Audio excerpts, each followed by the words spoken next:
अस्सलाम वालेकुम दोस्तों, इस वीडियो में आपको 3 महीने के उम्रा वीज़ा की कीमत बताने लगा हूँ, तरीक़ेकार बताने लगा हूँ और इसमें कुछ चीज़ें नई और डिफरेंट भी हो सकती हैं।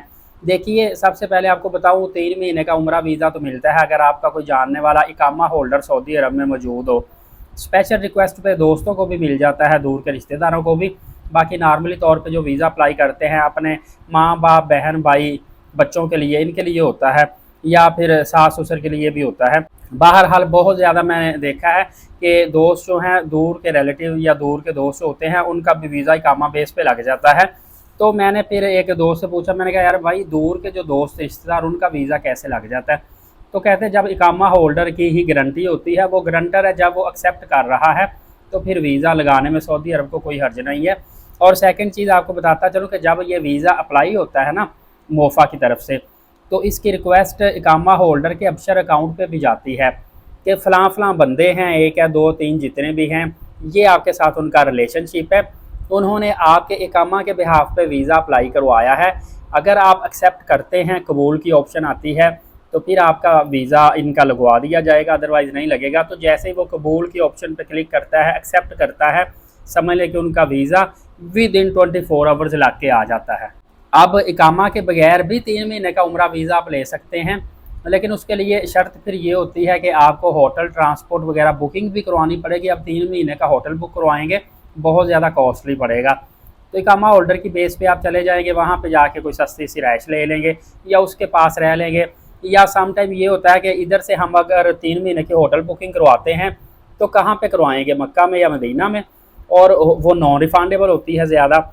तो सऊदीया में जाके हो सकता है हमने दमाम भी जाना हो, रियाद भी जाना हो, जद्दा भी जाना हो, मुख्तलिफ़ शहरों में घूमना हो। 3 महीने हम मुख्तलिफ़ शहरों में घूमेंगे, कदीमी विरसा देखेंगे, हिस्टोरिकल प्लेसेस देखेंगे, रिलीजियस प्लेसेस देखेंगे। तो वो फिर बंदा जब एक ही जगह पे होटल बुक कर लेता है, वो बाउंड हो जाता है। जबकि अगर वो इकामा बेस पे गया होगा तो फिर अपने दोस्त के पास भी उसी के रूम में भी रह सकता है।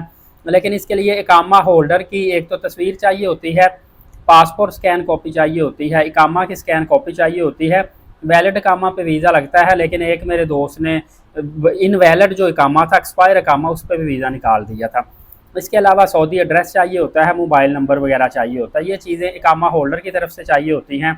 और जो सऊदीया जाने वाला है उसका डेफिनेटली पासपोर्ट चाहिए होता है, तस्वीर चाहिए होती है, मतलब उसके लिमिटेड से डॉक्यूमेंट जो उम्रा के लिए होते हैं। दोस्तों, पाकिस्तान से इस वक्त जो 3 महीने के उम्रा वीज़ा की फ़ीस चल रही है वो 70,000 चल रही है, 70,000 भी चल रही है, 75,000 भी ले रहे हैं, बाज़ औक़ात 65,000 भी ले रहे हैं। मतलब आप राउंड फिगर अगर करेंगे ना, तो समझ लें कि 1,000 रियाल के अराउंड राउंड 3 महीने की उम्रा वीज़ा की फ़ीस चल रही है, बगैर होटल बुकिंग के, बगैर ट्रांसपोर्ट के। और वीज़े बिल्कुल खुले हुए हैं, 3 महीने के ओपन हैं, अप्रूवल भी आ रही है। इसमें आप ज़्यादा से ज़्यादा 85 डेज़ सऊदी अरब में क़याम कर सकते हैं। और ये नॉन एक्सटेंडेबल वीज़ा होता है, फ़र्दर इसकी तारीख एक्सटेंड नहीं होती, क्योंकि ये उम्रा वीज़ा ही है जो कि सिंगल एंट्री नॉन एक्सटेंडेबल होता है। फ़र्दर अपडेट जानने के लिए एलीट साकिब यूट्यूब चैनल को सब्सक्राइब कर लीजिएगा। नमाज कायम करें, नबी पाक सल्लल्लाहु अलैहि वसल्लम पे रोज़ाना कसरत से दुरूद पाक भेजा करें और कुरान पाक की तिलावत किया करें। शुक्रिया, जज़ाकल्लाह।